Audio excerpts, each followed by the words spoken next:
after Help Wanted, we got Security Breach. Were you happy with the release of Security Breach when it first came out? Security Breach. There's a really big story behind that.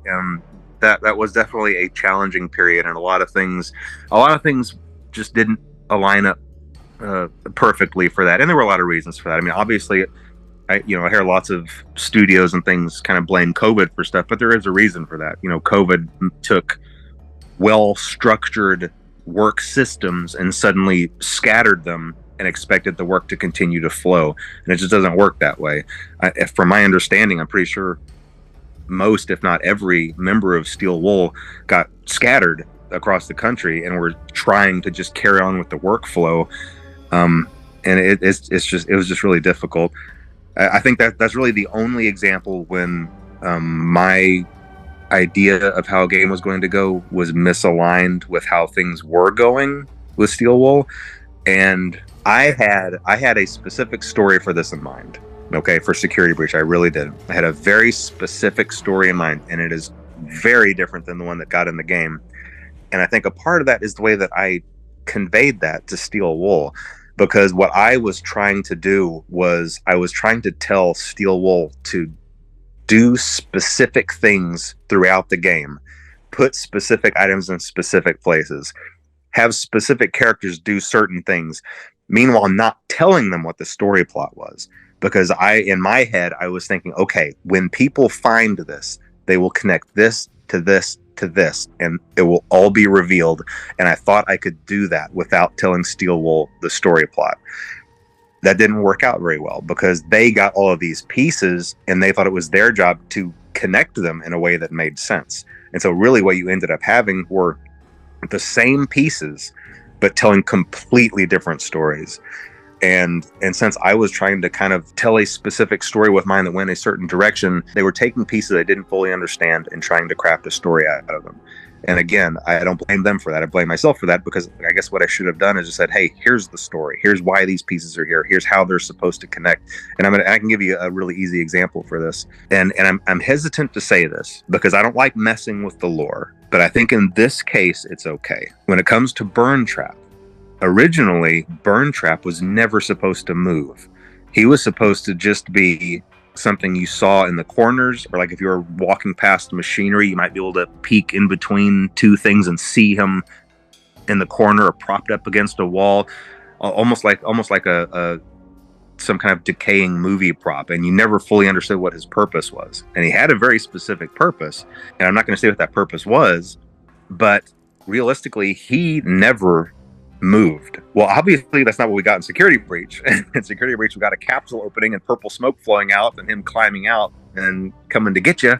And so it's just not quite the same thing. So, but anyway, it didn't turn out the way anybody wanted. But hey, whenever that happens, just like whenever I stepped in it a little bit with FNaF World, me and Steel Wool got together. We were like, look, all that matters now is making things right by the fan base. That's all that matters. We all had the best intentions going on.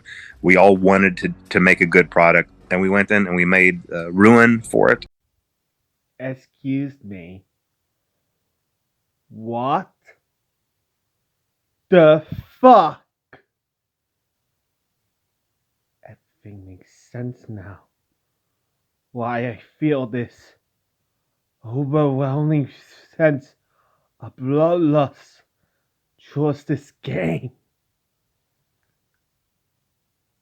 Scott!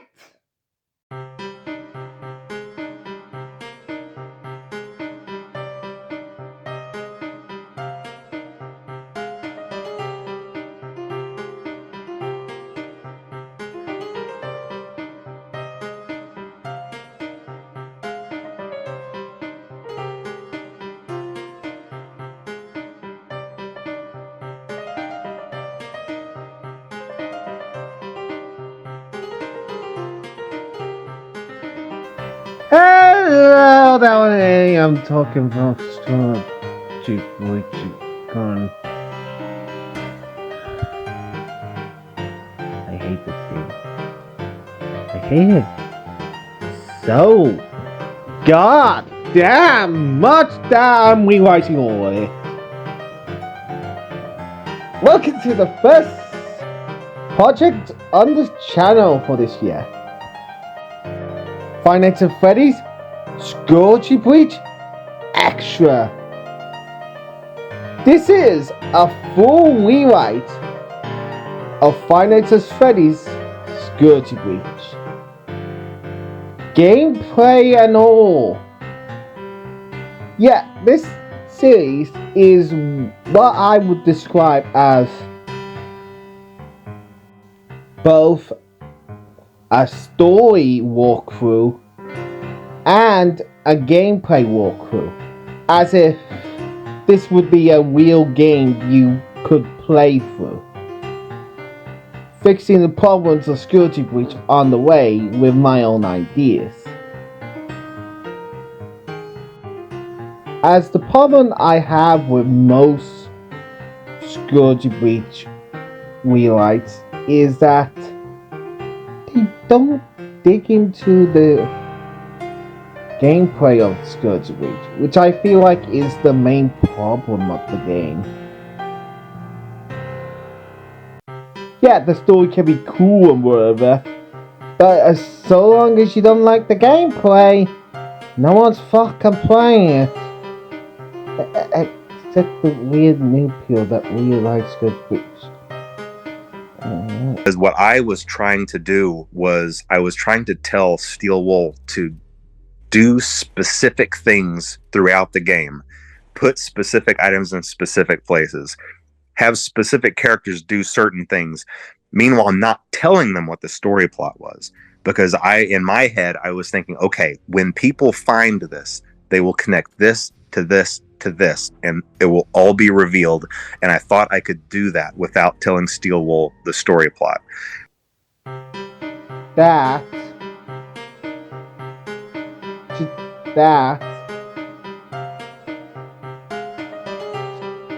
Sissy, Scott, you're now on my list. Watch out. We have to figure out what was the original story of Security Breach. And I think that's a good starting point. And even from a theory standpoint, I think this is important too. If we were able to figure out where the story was originally going to go, and figure out what was the original story of Security Breach, then maybe we can get ahead of it and predict things that might come next. So, what are we discussing? The whole fucking game. That's what they're discarding right into the trash bin. No. We're not discarding all of it. Specifically, we're not discarding these voice lines from this TV room from Sis location, aka the therapy lines. If you don't know, in voice acting,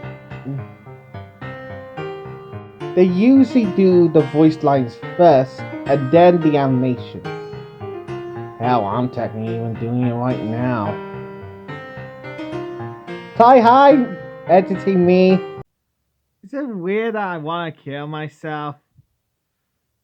I want to kill myself. God damn it, past me! Yeah, he's pissed that I had to do that joke. I feel like these voice lines are very important, and we'll probably record it well before the game came out. It was probably the first things recorded by Scott, as he specifically requested them. So we're keeping them. The rest of the game is questionable at best. But here's some rooms I think were either requested by Scott or just there in general. One, these Nightmare Yawns. John FNaF, weird ass channel, I know, pointed out these Nightmare Yawns placed in weird spots all over the map. And I have to agree with him. They're fucking weird. There's no explanation for them. They were Scott edition. Something placed there by Scott. 2. The Underground Pizzeria. Do I even have to say this? Of course it's fucking important this is here.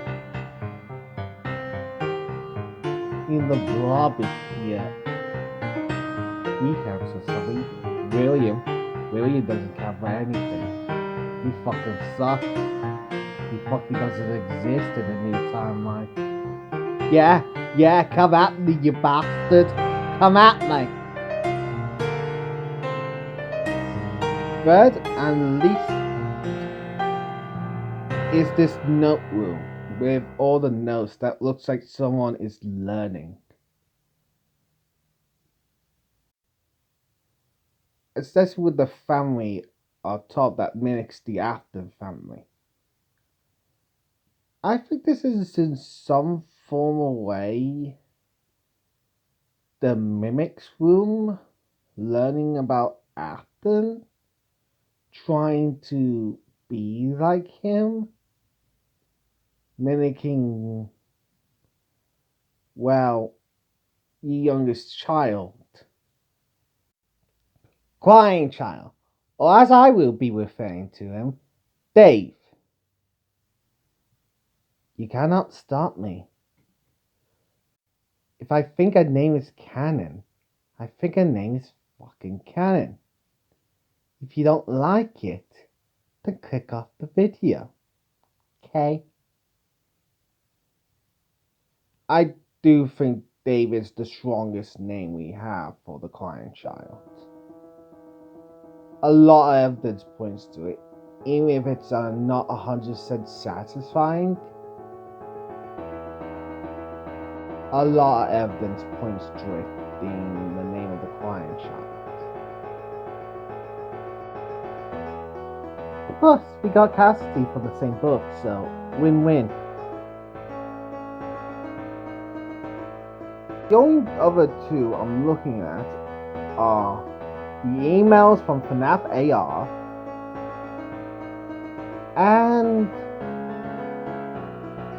well, I guess Help Wanted 1, I guess. Here's what I think would have been the original story for Scourge Beach. Scott said himself that Burntrap as he wasn't really supposed to exist. He would have been like a glitch in the system. You see him, but he's not really there. Doesn't quite exist. I think what Burntrap was originally was trying to mimic how Glitch Trap looked in the game. Help Wanted. A mascot suit. A mascot suit covered over an endoskeleton. After all, Granny was ordering parts to make a bunny costume. Why not make another one? She had free roam over the whole pizzeria, as the whole place was basically fired. Why not just make another suit? And she even would have help with Gregory. It's basically confirmed that thanks to Tales of the Pizza. Okay, I should probably explain this. Because it's weird to me to bring up the books into this. I think the books are canon. As much as I hate to admit that, I think the books are canon. And it's all thanks to, again. Because what I was trying to do was I was trying to tell Steel Wool to do specific things throughout the game, put specific items in specific places, have specific characters do certain things, meanwhile not telling them what the story plot was. Because in my head, I was thinking, okay, when people find this, they will connect this to this to this, and it will all be revealed. And I thought I could do that without telling Steel Wool the story plot. God damn it, Scott. I think Scott had to make the books canon in order to fix his mess that he made himself. So, in a way, he had to make the books canon. Hence, the tale of the Peter Pan story becoming more comprehensive later on. And I really think, I didn't tell them everything, thus they went in a different direction. Really tipped me off as a reason why Scott would do this. Because Tails game. Because I didn't think Scott would actually do something like that. Scott seemed to be a man of his word, keeping the book separate from the game continuity. But I figured by the zero, he was basically forced into a corner and had to do something to change the story they were telling. Thus, the books have to become canon. Which means the minute it's canon, especially looking that way with how Monsters 2.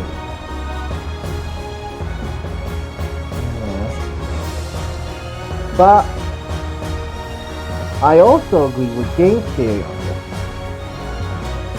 The books are canon, but they're not 100% reliable. We can use them as a jumping off point, but not as definitive game canon. Henry and Afton were both changed for the game, as compared to with the book.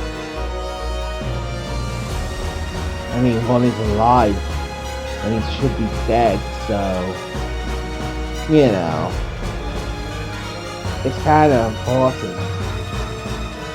So what's the mimic created by Edwin in this time? Well, what if I told you Henry is Edwin? Henry Edwin. Unfortunately, past me,